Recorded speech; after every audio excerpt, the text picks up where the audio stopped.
Loves During Vietnam War is the title of the memory book that has many short stories telling about the patriotism, family loves and romantic loves of a South Vietnamese fighter pilot and his girlfriend, written by Huy Quang. The Unbalanced War. The war against communists in Vietnam lasted over 2 decades, from 1954 and ended at the end of April 1975. It was an unbalanced war. The South Vietnam fought against communists. It was supported by the United States of America, a democratic country. However, this support was limited and based on political decisions made by the Congress and the President of the United States of America. On the other side, the North Vietnam had been nourishing by ambitions of taking over the South Vietnam. It was supported by 2 communist countries, Russia and China. Their goals were to spread a socialism all over the world. In the beginning of 1975, the war in the South Vietnam became more and more intense. All military personnel in general, and the Air Force in particular, must be 100% on duty, and in readiness to support the Army troops. President Nguyen Van Thu had ordered fighter pilots to be ready to take off within 5 minutes whenever they received orders from the military operation room, in order to meet demands from battlefields. One of the ideas from the Vietnam Air Force headquarters was to create each formation of 4 A-37 fighter jets or more flying at an altitude above 18,000 feet in order to avoid anti-aircraft guns and to give enemies a surprise. These formations were guided by BOB on the ground that would signal pilots when to drop their bombs. Those bombs would accurately hit targets within a perimeter of 500 meters. After each such bombardment mission, Viet Cong shouted out loud on their radio that American GI were back and used B-52 aircrafts to drop bombs on them.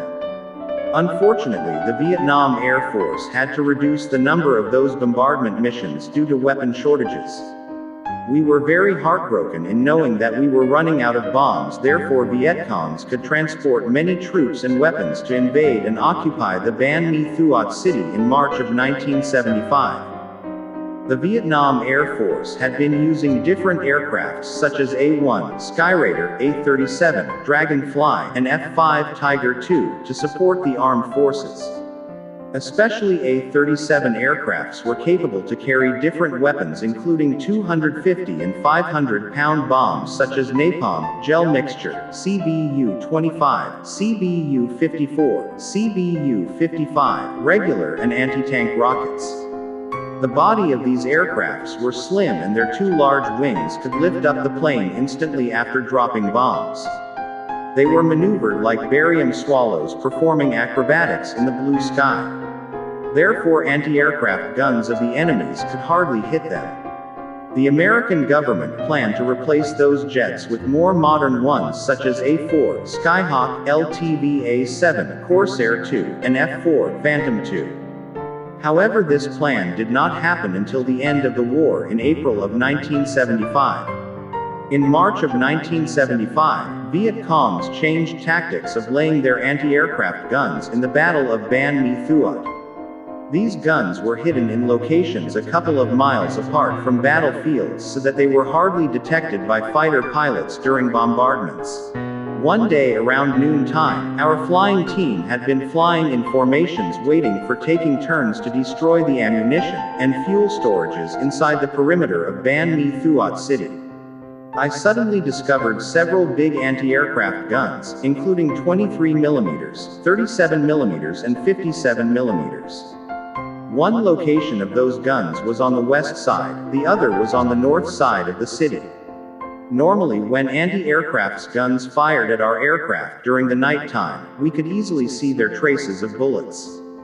When the sky was cool and humid, those exploded bullets would create small thin clouds in the sky. But they were hard to be seen on a sunny day. If I was able to see those bullets, then I could tell that many anti-aircraft's guns were firing at us. Suddenly we received an order to destroy an ammunition storage of the 2nd Military Region located on the south of Ban Mi Thuot city. I asked an air observer for changing our target to the coordinates on the west side of the city, where the enemies positioned their anti-aircraft guns. Initially, he rejected my request with a reason of not knowing well about a presence of friendly troops nearby. I then explained to him. According to a military intelligence, there was only a presence of our troops who were advancing from the east to retake the downtown of Ban Mi Thuot. There were no other troops from the west and the north. At that time, another flying team also asked that air observer to accept my request. He finally approved it. I immediately described a bombing tactic to my wingman, and we began to engage. As a result, we successfully hit the target. From above, we saw many rising black smoke columns. Next to them, many sparks of fire started to spread out. Being frightened by those explosions, the anti-aircraft guns of enemy from the north side stopped shooting. In a moment, we reformed the formation and flew back to the Phu Cat Air Base. For Viet Congs, anti-aircraft units were considered as the life-preserving amulets for their troops. If these units were destroyed, our troops would get an upper hand on battlefields to gain victories. For Vietnamese pilots, fuels and ammunitions are vital resources. The end of supporting the South Vietnam for fighting communists from the US government would tremendously affect our missions. We were fighter pilots who could not bring back a new spring of peace over our dearly South Vietnam in particular and the entire country of Vietnam in general. Written by Huy Quang.